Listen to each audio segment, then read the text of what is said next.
C'est le dialogue qui permet l'éclosion de la vérité. La vérité, c'est pas une liste d'énoncés, ni une liste d'affirmations. C'est un processus par lequel on va remplacer nos croyances par de la connaissance. Et pour y arriver, pour remplacer nos croyances par des connaissances, nous avons besoin d'un interlocuteur. Nous avons besoin de quelqu'un qui va réagir à ce que l'on croit être vrai. Parce que lorsqu'on est tout seul à penser ce que l'on pense, on n'a pas de retour sur ce que l'on pense. Ce qui veut dire qu'on peut rester enfermé dans notre propre schéma de croyance sans jamais en sortir, même avec la meilleure volonté du monde. On a toujours besoin d'une référence, d'un point de vue extérieur. Le point de vue extérieur, c'est ce qui va nous permettre de faire un retour sur notre propre pensée et qui va aussi nous permettre d'élargir notre champ de conscience. Notre champ de conscience, il ne pourra s'élargir qu'en prenant compte du point de vue extérieur. Autrement dit, par des points de vue qui ne sont pas les nôtres. Mais il n'y aura pas de progrès de la conscience si vous ne prenez pas en compte les points de vue d'autrui. Mais le fait est que nous ne sommes pas capables d'entendre ou de comprendre le point de vue de l'autre si on ne s'y confronte pas. Nous avons besoin d'être face à l'autre pour exprimer notre pensée. Mais quand vous demandez conseil à quelqu'un, on est bien d'accord que ça ne veut pas dire que vous allez laisser l'autre penser à votre place. Cela veut simplement dire que vous avez conscience que vous ne possédez pas toutes les informations. Il y a peut-être un angle de vue qui vous échappe. Et c'est tout à fait normal parce qu'on ne possède pas tous les angles de vue. Nos angles de vue, ils dépendent de notre vécu personnel, de notre expérience. Ils dépendent de mille et un facteurs qui auront façonné notre manière de penser. Notre manière de penser, elle est façonnée par notre vécu. Et lorsque l'on prend conscience de ça, on se rend compte à quel point l'autre est indispensable dans la construction de notre pensée. Et d'où l'importance de cette réciprocité, de cette altérité.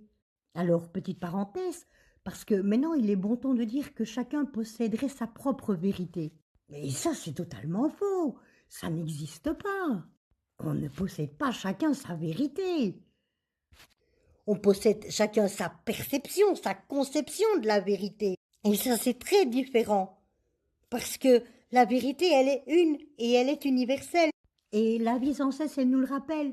Car nous ne pourrons jamais voir les 6 faces d'un dé en même temps. Alors ok, hein, tu peux te les imaginer. Mais cela n'en fait pas une vérité. Donc on a bien compris ici que chacun pouvait avoir une perception différente et personnelle de ce qu'est la vérité, mais que la vérité, elle était une, et elle est universelle, qu'il n'y en avait pas plusieurs. Alors comment est-ce qu'on fait maintenant pour savoir ce que c'est la vérité? Pourquoi est-ce que ce ne serait pas ta perception à toi, plutôt que celle de quelqu'un d'autre, qui pourrait définir ce qu'est la vérité? Et vous allez voir qu'avec un petit exercice de pensée, où l'on va faire appel à notre réflexion, un peu de bon sens et un raisonnement logique, eh bien il sera très simple de la définir, cette notion de la vérité. Premièrement, il faut d'abord, pour définir quelque chose, y mettre les mots, y mettre la forme, pour que cela fasse sens et soit cohérent avec la réalité. Parce que sinon, on n'y comprend rien. Et la base, eh ben, c'est ça. Mettre en parallèle la réalité et la vérité.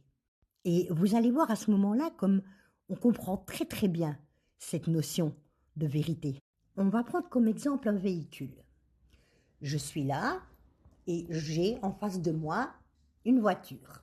Je peux dire, affirmer que cette voiture qui est là en face de moi est réelle.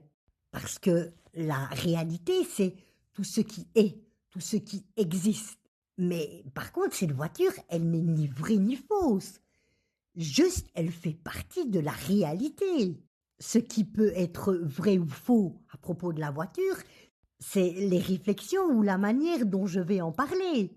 Mais à partir du moment où je dis ça, c'est une citrouille, c'est complètement faux. C'est pas la vérité. Par contre, si je dis ça, c'est une voiture, c'est la vérité. Donc la vérité, c'est lorsque la manière et les mots que je vais utiliser pour la décrire va être identique, va y correspondre, va être pareil à la réalité. Donc vous voyez bien que ce n'est pas possible qu'il y ait plusieurs vérités.